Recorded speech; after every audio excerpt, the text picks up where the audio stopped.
नमस्कार दर्शकवृन्द, स्वागत छ यहाँहरूलाई बिजनेस प्लस टेलिभिजनको आर्थिक समयमा। म सङ्गीता गढवाल। दर्शकवृन्द, हामी हरेक दिन यहाँहरू सामु यो कोरोनाको कारणले गर्दाखेरि देशको अर्थतन्त्रमा परेका विभिन्न पाटोहरूमा परेका समस्याको जुन समाधान के हुन सक्छ, त्यसैगरी यहाँहरू समक्ष परेका विभिन्न समस्याहरूको बारेमा हरेक दिन यहाँहरू सामु लिएर उपस्थित हुने गरेका छौँ। अहिले धेरैको रोजीरोटी खोसिएको छ भने सोही अनुरूप बेरोजगारी बढेको छ। अब मानिसको प्राथमिकतामा आफ्नो रोजीरोटीको जोहो गर्नुमा केन्द्रित हुनेछन् भने जुन क्रियाशक्ति र बचत गर्ने क्षमतामा पनि ह्रास आएको अवस्था छ। अहिले सम्पूर्ण उद्योगहरू बन्द छन्। साना ठुला मझौलादेखि लघु उद्योगसम्म समस्यामा परेका छन् भने सरकारले चैत्र 11 गतेदेखि जुन सरकारले पूर्ण रूपमा लकडाउनको घोषणा गर्यो, त्योसँगै चुनौतीका कुराहरू गर्दाखेरि कोरोनाको असर हटेपछि पनि व्यवसायलाई लयमा ल्याउन जुन समय लाग्ने देखिन्छ। सरकारले लकडाउन घोषणा गरेसँगै धेरै श्रमिकहरू उद्योगमै कतिपय थुनिएर बस्नु परेको अवस्था छ भने कतिपयले आफ्नो रोजगारी गुमाउनु परिरहेको अवस्था छ भने कतिपयले जुन आफ्नो रोजगारी गुमिसकेपछि जुन बिहानको छाक टार्न र बेलुकाको छाक कसरी टारौँ भन्ने अवस्थामा रहेका छन्। उद्योगमै आवासीय रूपमा बस्ने श्रमिकहरू परिवारबाट टाढा हुँदै जुन बन्धक अवस्थामा छन्। कोरोना भाइरस कोभिड-19 को न्यूनीकरणका लागि देशमा लकडाउन गरिएको लगभग 2 महिना हुन लाग्यो। एकातर्फ उच्च सतर्कता अपनाउँदै गर्दा पनि कोरोना संक्रमितहरूको संख्या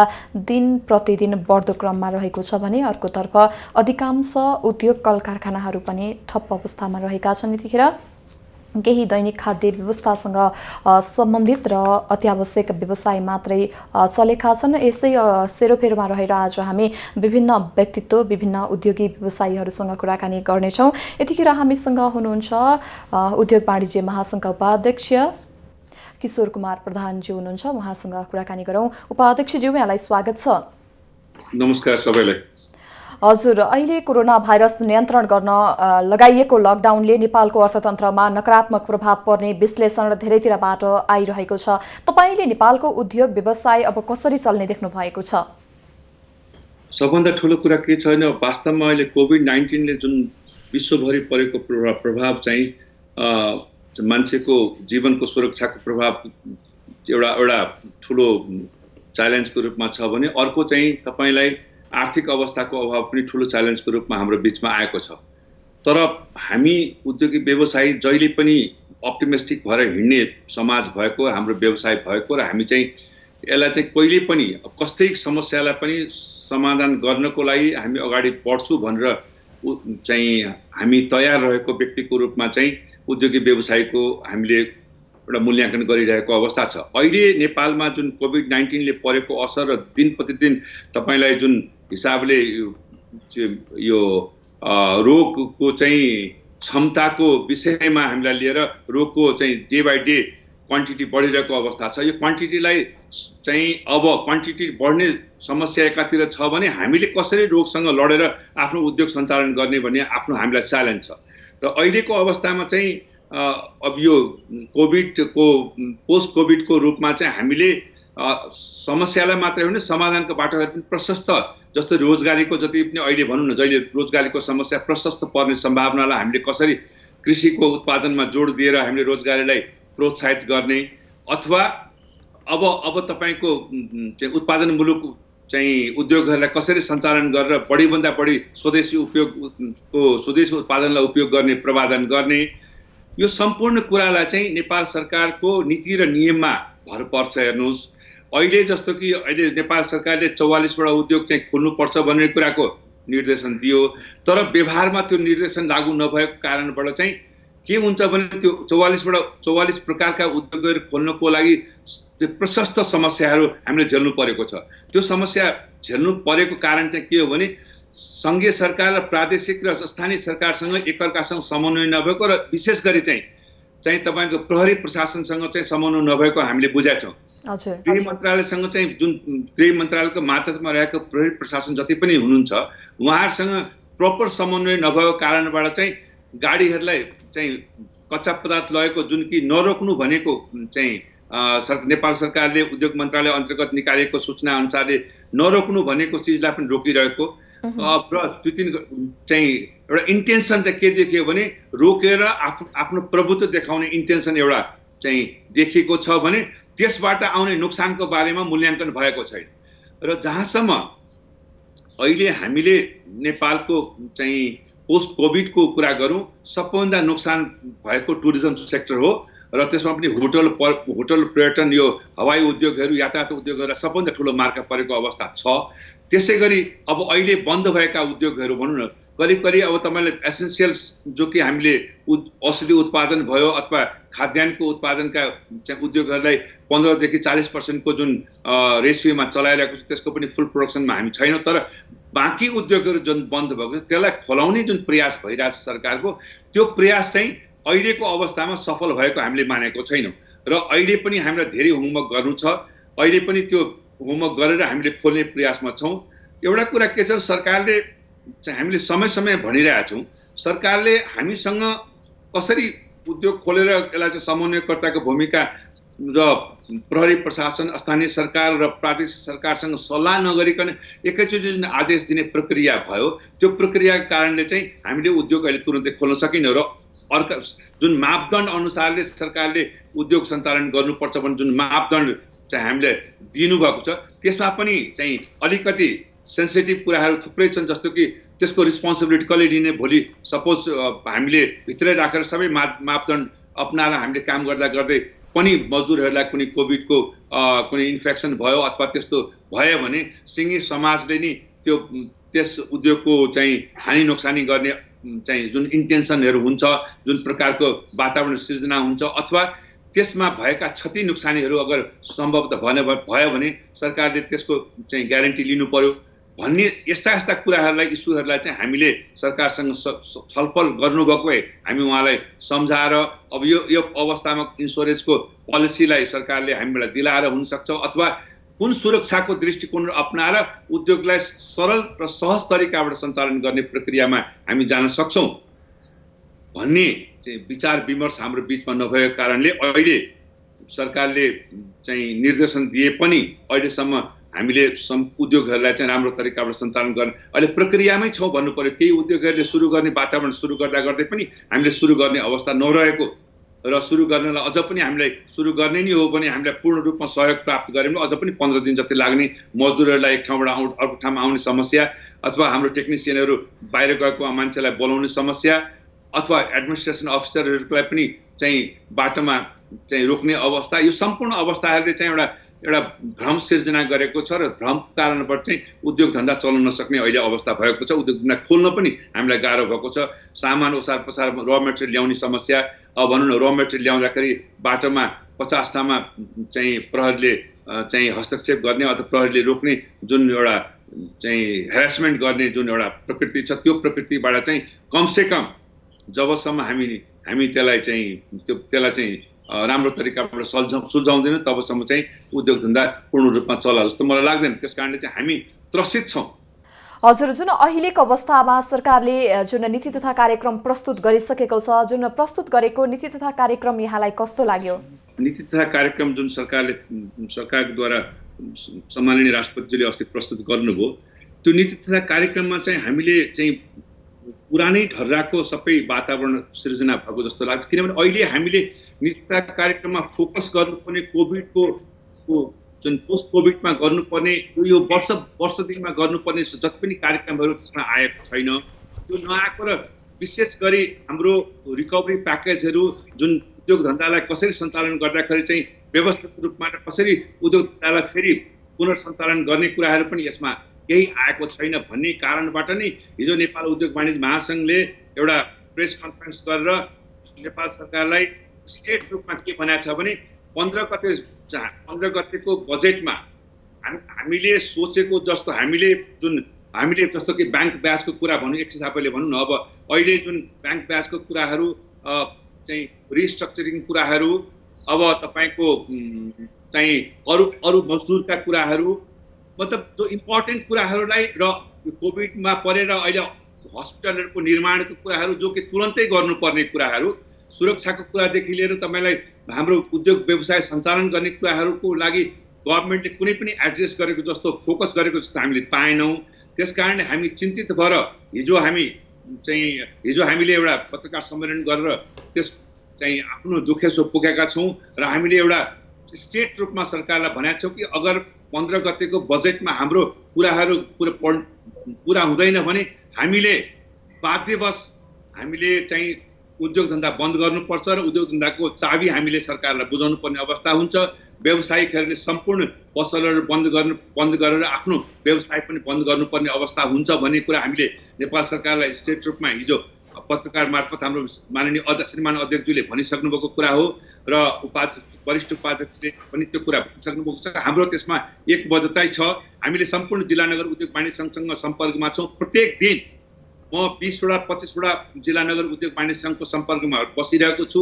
सबैको पूर्व मेचीदेखि पछि महाकालीसम्म 7 वटा प्रदेशको चाहिँ अध्यक्षहरूसँग मेरो सम्पर्क भइरहेको अवस्थामा चाहिँ म के भन्न चाहन्छु, सबैको दृष्टिकोण अहिले एउटै छ कि 15 गते अगर हाम्रो बजेटमा नीतिता कार्यक्रम आउँदाखेरि हाम्रो कुनै पनि सम्बोधन भएको देखिएन र बजेटमा अगर सम्बोधन हुँदैन भने नेपाल उद्योग वाणिज्य महासङ्घले कडाभन्दा कडा कदम चाहिँ अगाडि बढाएर आफ्नो उद्योग धन्दा सम्पूर्ण कसरी बन्द गर्ने हो, कसरी चाहिँ यसको विरोध प्रदर्शन गर्ने, त्यो विरोध प्रदर्शनको नीति नियम तयार गरेर नेपाल सरकारको अगाडि जानुपर्छ भन्ने कुराको स्पष्ट रूपमा धारणा आइसकेको हुनाले म तपाईलाई के छोटोमा भन्न चाहन्छु भने नीति तथा कार्यक्रम अहिले आएको नीति तथा कार्यक्रम चाहिँ हामीलाई उपयुक्त र चाहिँ हामीलाई अहिले कोभिडले परेका समस्याहरूलाई उद्योग व्यवसायलाई परेका समस्याहरूलाई कुनै पनि दृष्टिकोणले सम्बोधन गरेको छैन प्रष्ट रूपमा भन्नु।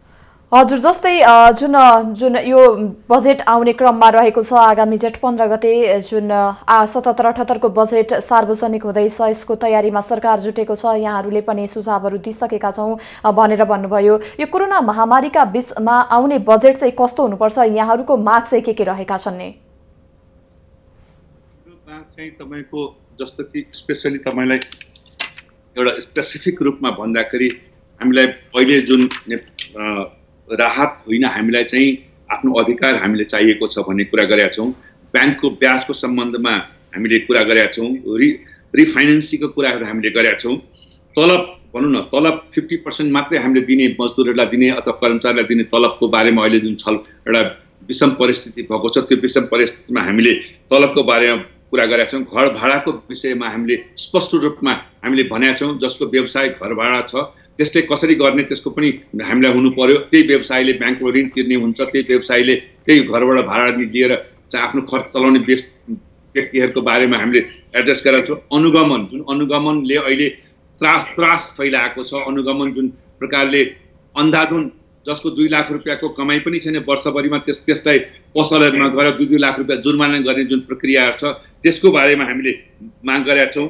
अनि बिजुली बत्तीको डिमान्ड चार्ज हाम्रो चाहिँ पूर्ण रूपमा चाहिँ छुट हुनुपर्छ भन्ने कुरा गरेका छौँ। अब यो सम्पूर्ण कुरा जीडीपीको चाहिँ 5% हामीलाई चाहिँ यो के अरे रिकभरी प्याकेजमा सरकारले दिनुपर्छ भन्ने कुरा हामीले राखेका छौँ। यही कुराहरू हामीले राखेर चाहिँ सरकारलाई हिजो हामीले माननीय अर्थमन्त्रीज्यूलाई पनि हामीले यो कुरा भेट्यौँ र भेटेर यो कुरा हामीले राख्यौँ। हामीले अब यो एड्रेस भएन भने यसको चाहिँ उद्योगिक व्यवसायले कुनै पनि हदसम्म अगाडि बढ्न तयार भइसकेको कुरा पनि हामीले जानकारी गरायौँ। त्यो जानकारीको हामीले चाहिँ माननीय मन्त्रीज्यूलाई पनि हिजो हामीले गरायौँ र यो प्रेस कन्फरेन्स मार्फत हामीले सम्पूर्ण नेपालभरिका सबै चाहिँ व्यक्तिलाई हामीले प्रष्ट रूपमा राखिदियौँ कि हाम्रा आउने चाहिँ इस्युजहरूलाई सरकारले एड्रेस गर्न सकेन भने चाहिँ हामी उद्योग धन्दा चलाउन सक्दैनौँ, हामी ब्याङ्कको ऋण तिर्न पनि सक्दैनौँ। हामी चाहिँ देशको नागरिक भएको हैसियतले हामीले आफ्नो कर्तव्य पुरा गर्नलाई पछि हटेनौँ। हामीले करोडौँ रुपियाँको हामीले सहयोग गऱ्यौँ। हामीले दिनरात मेहनत गरेर हामीले कोभिड-19 मा हामीले जिल्लाका हाम्रा अध्यक्षज्यूहरूले पूर्व मेचीदेखि पश्चिम महाकालीको अध्यक्षज्यू लगायत पदाधिकारी साथीहरू, सदस्य साथीहरूले सबै हामीले त्यो दुःखको बेलामा आफ्नो मानवताको सेवा नै चाहिँ जीवनको सर्वोत्तम धर्म हो भनेर हामीले सेवा गरेर हामीले सेवा पुर्यायौँ पनि। तर सेवा पुर्यायो भनेर हामीले मेवा मागेको होइन, हाम्रो अधिकार मागेको हो। हामीले दिएको जुन यत्रो वर्ष हामीलाई रेगुलर रूपमा हामीले जुन चाहिँ सरकारलाई दिएको ट्याक्स छ त्यो ट्याक्स दिन अझ बढीभन्दा ट्याक्स बढी दिन पाऊँ, त्यसको लागि हामीलाई चाहिँ सुविधा प्राप्त गर्नुपर्छ। अहिलेको अवस्था एकदम सङ्कटमय अवस्था छ। यो सङ्कटमय अवस्थामा उद्योगी व्यवसायलाई अगर सरकारले हेर्न सक्दैन भने हामी पनि केही गर्न सक्दैनौँ भन्ने कुरामा चाहिँ हामी अगाडि बढिसकेका छौँ। त्यसैले चाहिँ अहिलेको चाहिँ स्पष्ट रूपमा हाम्रो माग पनि स्पष्ट रूपमा सरकारमा गइसकेका छ र यही मागमा हामी अडिग भएर बसेका छौँ। व्यवसायीले वर्षौंसम्म कमाएकै छन्। यो विपदको घडीमा अहिले 1-2 महिनामै उनीहरू समस्यामा गएका छैनन्। उनीहरूले मौकाको फाइदा मात्र उठाउन खोजेको भनेर टिप्पणी गरिरहेका छन् नि, यसमा चाहिँ तपाईँको भनाइ के रहेको छ? सरकारलाई हामीले वर्षौंदेखि ट्याक्स तिरेका छौँ। सरकारको ढुकुटीमा हामीले वर्षौंदेखि हामीले चाहिँ आफ्नो राजस्व तिरेका छौँ। हामीले ब्याङ्कको ब्याज तिरेका छौँ। त सरकारले आज 2 महिना तलब खुवाउनुको लागि विदेशसँग किन ऋण लिनु पर्यो? किन अहिले सरकारले भनिरहेछ कि मेरो कर्मचारीलाई तलब खुवाउने पैसा छैन भने? किनकि उसको सरकारले राजस्व प्राप्त गरेको कुरा निर्माण विकासमा, विकास खर्चमा लगाएर देशको उन्नतिमा लगाउँछ। त्यसकारणले उसँग त्यस्तो सरप्लस पैसा हुँदैन कि उसलाई रेगुलर रूपमा चाहिँ दिन सकोस्। त्यस्तै व्यवसायीहरूले पनि आफ्नो कमाएको पुँजीलाई प्रोडक्सनमा, मतलब उत्पादनमा, अझ उत्पादितमा, हाम्रो त्यसको डेभलपमेन्टमा, इन्डस्ट्रीको डेभलपमेन्ट, बिजनेसको डेभलपमेन्टमा त्यसलाई लगाएको हुन्छ। त्यो लगाएको हामीले पैसा राख्ने होइन नि, पैसालाई त युटिलाइज गर्ने हो। पैसालाई जस्तो कि आज मैले 1 करोड रुपियाँ लगाएर उद्योग लगाएको छु र मैले 50 लाख रुपियाँ कमाएँ भने त्यो उद्योगलाई 50 लाख रुपियाँ अझ थपेर त्यो उद्योगलाई कसरी अटोमेटाइजेसन गर्ने, अटोमेटिक कसरी गर्ने अथवा त्यसको उत्पादन कसरी बढाउने भन्ने इन्भेस्टमेन्ट हाम्रो त्यहाँ हुन्छ। जसरी सरकारले हामीसँग राजस्व लिएर विकासमा खर्च गर्छ, चाहिँ सार्वजनिक विकासमा सार्वजनिक चाहिँ खर्च गरेर देशको अर्थतन्त्रलाई बढाउने प्रयास गर्छ, त्यस्तै हामी पनि आफ्नो चाहिँ उद्योगलाई कसरी अझ बढी उत्पादन मुलुक भनेर हामीले कमाएको पैसा त इन्भेस्ट गर्छौँ। त्यो पैसा जोगाएर राख्ने भएको भए त उद्योगै खोलिदिन्थ्यो नि, हामी उद्योग चुप्लाएर पैसा राखे भइहाल्यो नि।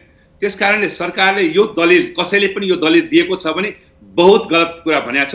त्यो कुरा हामीले आफ्नो कमाइलाई उत्पादनमा लगाउँछौँ। उत्पादनको अझ बढी उत्पादन गर्ने, उद्योगको अझ प्रविधि विकास गर्नेमा लगाउने गरेका हुन्छौँ। त्यस कारणले हामीसँग पुँजी हामीले जम्मा गरेर राख्ने होइन। पुँजी जम्मा गरेर राख्ने हो भने त हामीलाई रोटेसन कसरी गर्ने? त्यस कारणले यो कुरा चाहिँ तपाईँहरू के बुझ्नुहोस्, म तपाईँको मार्फत के भन्छु सबै दर्शकलाई भने कुनै पनि उद्योगी व्यवसायीले पुँजीलाई लक गरेर राखेको हुँदैन। पुँजीलाई सधैँ चलायमान गरेको राखिरहेको हुन्छ, ताकि त्यो चलायमानकोबाट चाहिँ उसको पुँजीको निर्माण, अझ थप पुँजीको निर्माण भइरहेको छ भनेर। त्यस कारणले हामीसँग पैसा भनेको 24 आवर्स हातमा हुँदैन हो। हामीसँग शक्ति थियो वैशाखको पुरा तलब पाउँछौँ भने हामीसँग शक्ति थियो हामीले आधा तलब दिन्छु भनेकै हो। हामीले तपाईँले भन्नुभयो अहिले चाहिँ उद्योग चलाउन हामी बिस्तारै चलाउँछौँ भने प्रयास गर्दैछौँ। त्यो अलिअलि जुन भएको पुँजी त हामीले लगाउन, जो हामीसँग छ त्यो त दिन तयार छु नि। अब तपाईँ 100% तलब दे, डिमान्ड शुल्क सबै दे, अथवा चाहिँ ब्याङ्कको ब्याज तुरन्त पैसा तिर भनेर भन्नुभयो भने त त्यो पोसिबल छैन। हामीसँग त्यो पोसिबल छैन र पोसिबल नभएको कुरा भएको कारणबाट नि हामीले सरकारलाई रिकभरी प्याकेजको हामीले कुरा गरेका छौँ। रिकभरी प्याकेज दिँदैन र हाम्रो मागको परिपूर्ति हुँदैन। यत्रो क्षति भएको छ, 2-2 महिना 3-3 महिना बन्द हुने अवस्था छ। अहिले पनि कुनै सरकारले त्यसलाई एड्रेस गर्न सक्दैन भने हामी पनि चलाउन सक्दैनौँ भन्ने कुरा हाम्रो प्रश्न धारणा छ। हजुर, जस्तै यहाँले आफ्नो धारणा त राखिसक्नु भएको छ, त्यसै गरी यो जुन कोरोनाको सङ्क्रमणसँगै विदेशमा रहनुभएका, देशमा रहनुभएका र कतिपय वैदेशिक रोजगारमा जानुभएका कम्तीमा पनि 5-6 लाख जुन व्यक्तिहरू चाहिँ कामदारहरू फर्किने प्रक्षेपण गरिएको छ, उनीहरूलाई कसरी व्यवस्थापन गर्न सकिएला, केही उपाय देख्नुहुन्छ यहाँले?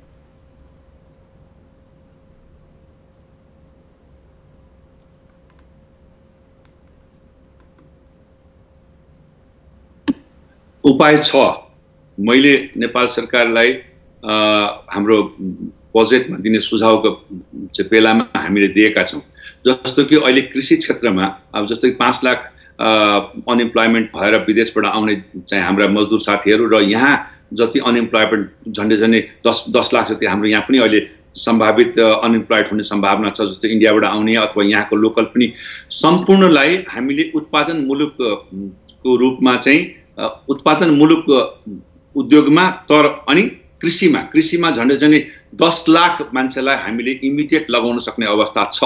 अहिले सरकारसँग भएका पूर्व मेचदेखि पछि महाकालीसँग जुन सरकारी जमिनहरू जसलाई कि उहाँले फार्म हाउस बनाएर राख्नुभएको छ नवलपुर होस् अथवा हेटौडा होस् अथवा तपाईँको के अरे इटहरी होस् अथवा धनगढीको त्यो फाँटा होस्, त्यहाँ चाहिँ अहिले कन्ट्र्याक्ट फार्मिङको कन्सेप्टमा अगर उद्योगी व्यवसायलाई सहुलियत दरमा ऋण दिने र सहुलियत चाहिँ एउटा व्यवस्था मिलाउने सरकारले हो भने 10 देखि 12 लाख चाहिँ तपाईँको मजदुरलाई अथवा श्रमिकलाई तुरन्तै हामीले यही वर्ष नै हामीले त्यहाँ रोजगारी दिन सक्ने सम्भावनाहरू भएको मैले प्रक्षेपण गरेको छु। र अर्को एउटा सुझाव के छ भने हामीसँग अहिले खाली जमिन जहाँ जहाँ छ त्यो जमिनलाई चाहिँ चक्लाबन्दी गरेर सरकारको प्रपर्टीलाई सरकारले चाहिँ चक्लाबन्दी गरेर आफ्नो अधिकारमा लिएर चाहिँ त्यो चक्लाबन्दीको रोयल्टी हामीसँग लिएर हामीलाई 20 वर्ष 25 वर्षको लिज आउट गर्ने हो भने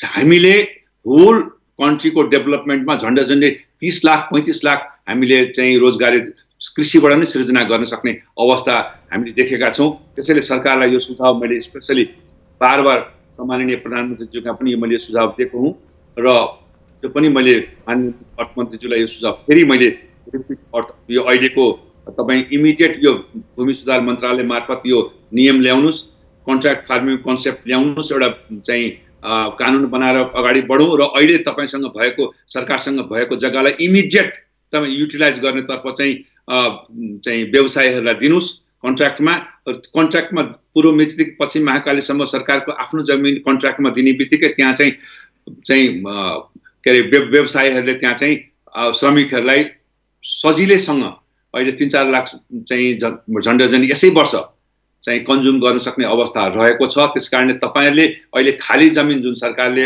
ओगटिरहेको आफ्नो अधीनमा लिइरहेको खाली जमिनबाट उत्पादन पनि हुन्छ र अहिले हामीले जुन चारा र झन्डै 4 अरबको हाराहारीमा चाहिँ हामीले जुन चाहिँ खाद्यान्न पदार्थ आयात गरिरहेका छौँ त्यसको प्रतिस्थापना हुन्छ र भविष्यमा यसै गरी राम्रो तरिकाबाट गएर फार्मिङ कन्सेप्टमा बनाएर अगाडि बढ्ने चाहिँ हामी आउने 3-4 वर्ष 5 वर्षभित्र नै अरबौं खरबौं रुपियाँको चाहिँ एक्सपोर्ट गर्न सक्छौँ। चाहिँ साग सब्जीदेखि लिएर खाद्यान्न चाहिँ सब्जीहरू गर्न सक्छौँ कुराको चाहिँ हामीले पहिलेको इतिहासले पनि भनेको छ र हामी गर्न पनि सक्छौँ र हामी देखाउन सक्छौँ जसमा कि 4 महिनाभित्र नै तपाईँको रिजल्ट आउँछ। धेरै हामी होइन त्यस कारणले अहिलेको इमिडिएट चाहिँ सम्भावना चाहिँ कृषि नै हो र अहिले भएका उत्पादन चाहिँ बढीभन्दा बढी चाहिँ उत्पादनलाई चाहिँ स्वदेशमै प्रयोग गर्ने, बाहिरबाट इम्पोर्ट नगर्ने र बढीभन्दा बढी विलासिता सामान पनि इम्पोर्ट नगर्ने अवस्था सरकारले सृजना गर्यो भने चाहिँ मेरो विचारले अहिले त्यो श्रमिकको समस्या यति छिटै आउँदैन, हामी त्यसको समाधान गर्न सक्छौँ। हजुर, जस्तै यहाँले जुन कृषिलाई जोड दिनुपर्छ भनेर भन्नुभयो, जुन नीति तथा कार्यक्रममा पनि कृषिलाई नै बेसी जोड दिएको छ। अहिले पनि सरकारले कृषि सम्बन्धी योजना ल्याएको छ, तर कतिपयको बुझाइमा जुन यो कृषिसँग सम्बन्धित रहेर जति पनि योजनाहरू ल्याएको छन् त्यसको फाइदा पहुँचवालाले मात्रै लिएको भनेर भनिन्छ। यस अवस्थामा कृषि सम्बन्धी योजना ल्याएर सफल हुन सकिएला? यसमा के छ भने सरकारले तल्लोदेखि चाहिँ मतलब के छ भने मैले तपाईँलाई अघि भने नि 25 बिघादेखि लिएर तपाईँलाई अब सबै मजदुर सबै कृषकहरूलाई समेत इन्भल्भ गराएर 25 बिघादेखि लिएर 200 बिघासम्मको चाहिँ एउटा कन्ट्र्याक्ट फार्मिङ गर्ने चक्लाबन्दी गर्ने चाहिँ सरकारले नियम ल्यायो भने सबैको समावेश हुन्छ। त्यहाँ फाइदा लिने भनेको डेफिनेटली तपाईँले भन्नुभएको एउटा कुरा चाहिँ म सही मान्छु। त्यसमा चाहिँ सरकारले चाहिँ मध्यम वर्गको र न्यून वर्गको उद्योगी व्यवसायलाई पहिलो प्रायोरिटी दिएर त्यसपछि तपाईँको ठुलो व्यवसायलाई प्रायोरिटी दिनुपर्छ। तलदेखि उठायो भने सबैजना इन्भल्भ हुन्छ भन्ने कुरा छ र व्यवसायीकरण गर्ने नै हो र त्यसमा वास्तवमा स्वरोजगार बनाउने हो भने चाहिँ मध्यम वर्ग र साना चाहिँ घरेलुका जति पनि उत्पादन गर्ने जुन शक्तिहरू छ त्यसलाई चाहिँ एकदमै स्ट्रङ बनाउनु पर्छ र त्यो स्ट्रङ बनाउने कृषिबाट चाहिँ सबभन्दा ठुलो चाहिँ साधनमा प्रयोग गर्यो भने त्यसलाई जुन हामीले देश भन्नु पहिले पनि भनेको थियौँ र भनौँ न जङ्गल पनि जुन हामीसँग छ त्यसलाई पनि व्यवसायीकरण गरेर त्यहाँ पनि तपाईँको चाहिँ उत्पादन भनौँ न वन जडीबुटीको उत्पादन गरेर हामीले जडीबुटीबाट प्रशस्त चाहिँ औषधि उत्पादन गर्ने सम्भावनाहरूलाई पनि ध्यानमा राखेर जडीबुटीलाई पनि हामीले त्यहाँ गऱ्यौँ भने त्यहाँ पनि तपाईँको लाखौँ मजदुर श्रमिकहरूको चाहिँ कन्जम्सन गर्न सक्ने सम्भावनाहरू छ र यो दुईटा चिज चाहिँ भनौँ जडी वन जङ्गललाई चाहिँ प्रयोग गर्ने र कृषि उत्पादनलाई खाली जग्गालाई प्रयोग गर्ने जुन सिद्धान्त छ यसलाई चाहिँ इमिडिएट लागू गर्नुपर्छ ताकि हामीलाई श्रमिकहरूलाई एडजस्ट गर्न श्रमिकहरूलाई तुरन्तै रोजगार दिन समस्या हुँदैन अन्यथा अरू चिजमा चाहिँ अलिकति टाइम लाग्छ त्यसकारण यसबाट चाहिँ सरकारले सुरु गर्नुपर्छ जस्तो मलाई लागेको छ मैले त्यही हिसाबले अगाडि बढाएँ हस् धन्यवाद यहाँलाई समय र संवादका लागि